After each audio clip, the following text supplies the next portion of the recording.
Hello viewers, আসসালামু আলাইকুম। আরেকটি ভিডিওতে আপনাদের সবাইকে স্বাগত জানাচ্ছি।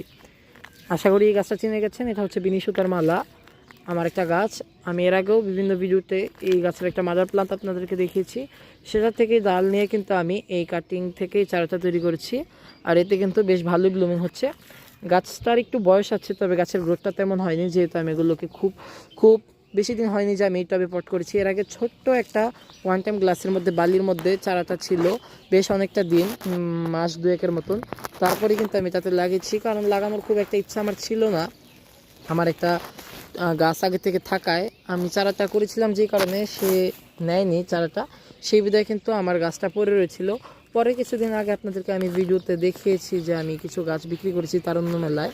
সেই কারণে কিন্তু আমি এই একটা গাছকেও কিন্তু এরকম আমি পটে তুলে কিছু সপ্তাহখানেকের মতন রেখেছিলাম। তারপর আস্তে আস্তে কিছুটা ব্লুমিং শুরু হয়েছিল, পর গাছটাকে নিয়েছিলাম। কিন্তু ব্লুমিং কিন্তু খুব ভালো হয়নি, যে এরকম সাইজের ফুলগুলো ছিল কিন্তু এত বড় হয়নি, যে কারণে মানুষ কিন্তু গাছটা চিনতে পারেনি। এবং আপনারা জানেন, নর্মাল খদ্দের যারা আছেন তারা কিন্তু ফুল দেখেই গাছটা কেনেন, ফুল না দেখলে কিন্তু গাছটা কিনতে চান না অনেকেই।